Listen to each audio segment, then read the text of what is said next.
Welcome back. If you've just joined us, you're watching Channels Television celebrating 21 years of professional broadcasting. We have some of those pictures that were sent in to us, and let's share them with you, shall we? We can begin with this one, if you can have that picture, from Lokoja-Enugu Expressway. Our eyewitness reporter says the truck has been abandoned for some days, and he's calling on the authorities to remove it. And next is this one from Gwarinpa residential area in the Federal Capital Territory, Abuja. Our eyewitness reporter wants something done about the frequent movement of cows in the inner city. And here's one from Oshogbo, the Osun State capital. Our eyewitness reporter is calling on the state government to construct a proper bridge instead of this makeshift pedestrian bridge constructed by the residents. Let's end with this picture from Ogunlano Street in the Oshodi area of Lagos State. According to our eyewitness reporter, the road has been like this for many years, and he wants something done about it quickly.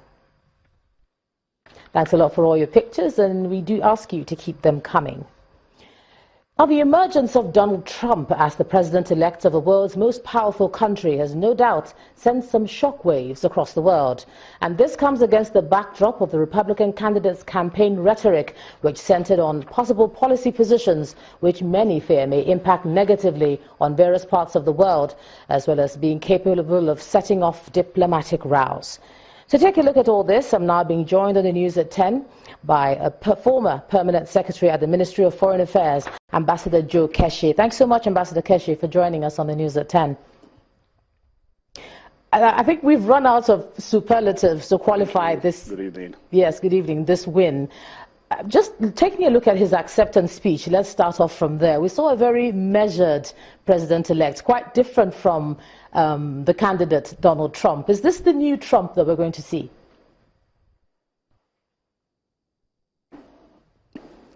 Well, I think as the reality of the moment is dawning on us, the reality of the moment is also dawning on Donald Trump, who, no matter what anybody will tell you, probably is as surprised as many of us that he has become the next president of the United States. So you can even actually see from his face and that of his supporters that the reality is beginning to sink in, that this man is actually going to be the president of the United States. Many are taking him up on everything that he said, all the rhetoric on the campaign. And let's start by looking at the first 100 days. Those 100 days will be crucial. Let's take immigration. He had talked about removing all undocumented immigrants from the U.S. and building a wall. Is he going to do that, and how?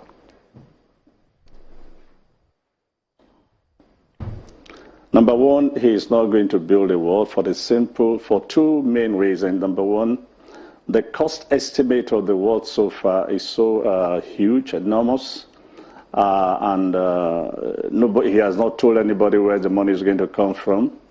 We all know Mexico is not going to pay for any wall to start with. So that first promise might be modified. I always refer people to an advert. I mean, a cartoon I saw many, many years ago. I think it was after one of our elections here in Nigeria. And the cartoon said, the elections are over, you can change your promise. So I expect that as the new administration settles in beginning from next January, they're going to take a second look at all the promises made. There are some I believe that they can deal with. That too is going to have consequences, like the Obamacare, for example. What do you replace it with immediately? Bearing in mind that about 20 million Americans now have insurance, health insurance, which they didn't have before.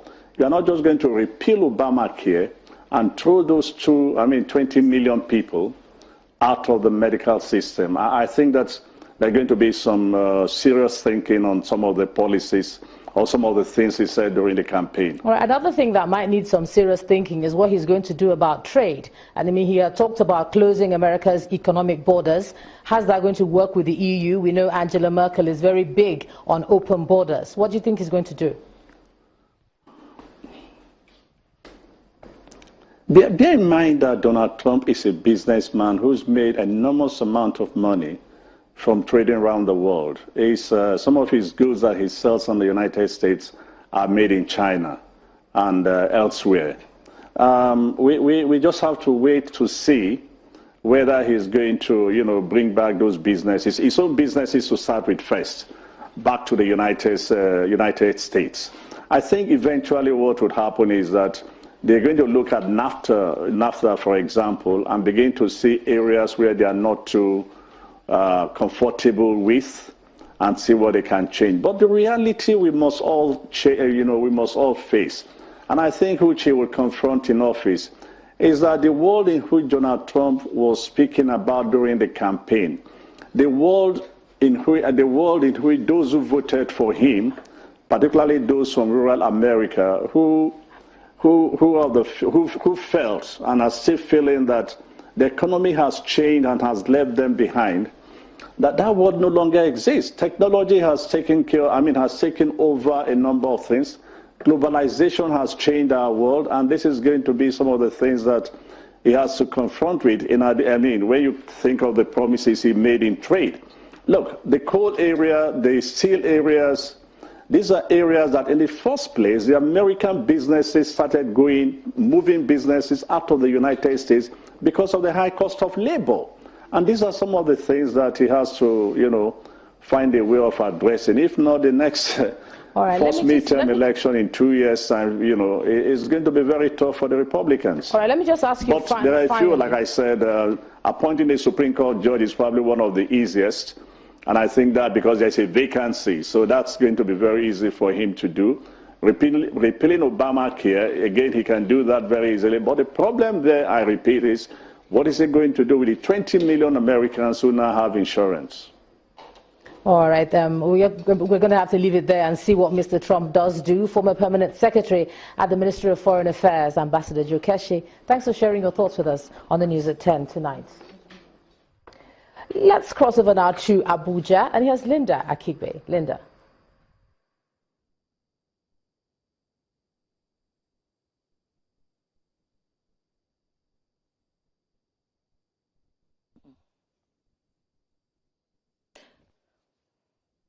Hello, Ijoma. Now, mixed reactions have also been trailing the victory of Donald Trump as the 45th President of the United States of America here in Nigeria.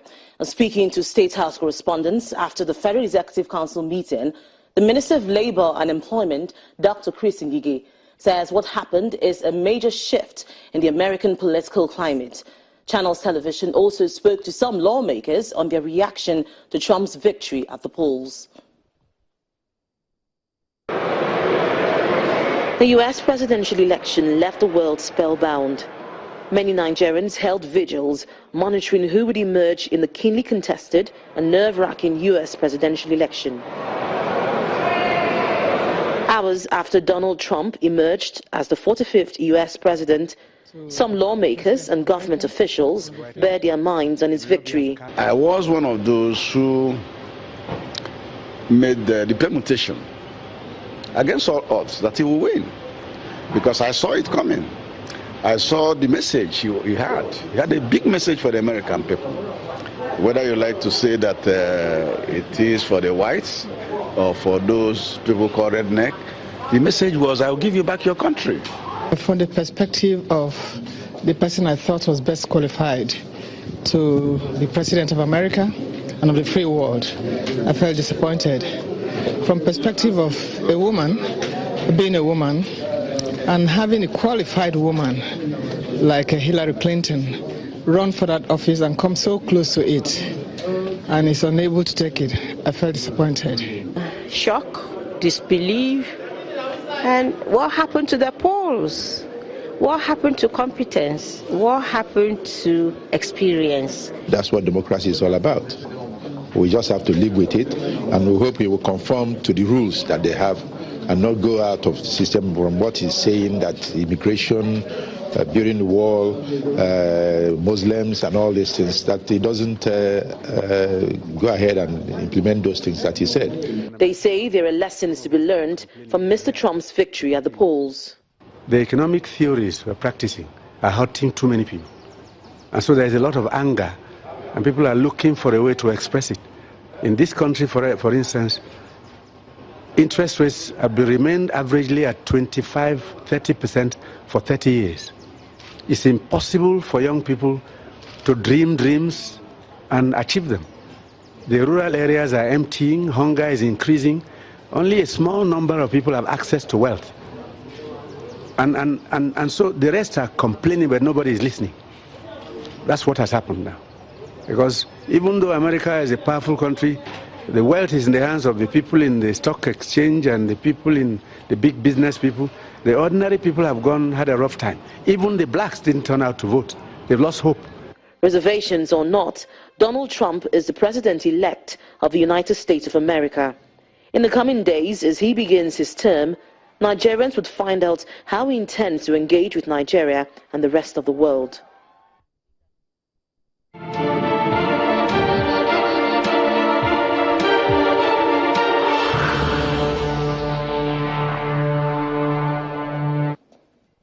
And still ahead on the news at 10, as global financial markets reverse early following losses, Donald Trump's victory, the Nigerian Stock Exchange remains on a negative territory. And some business news. Join us again.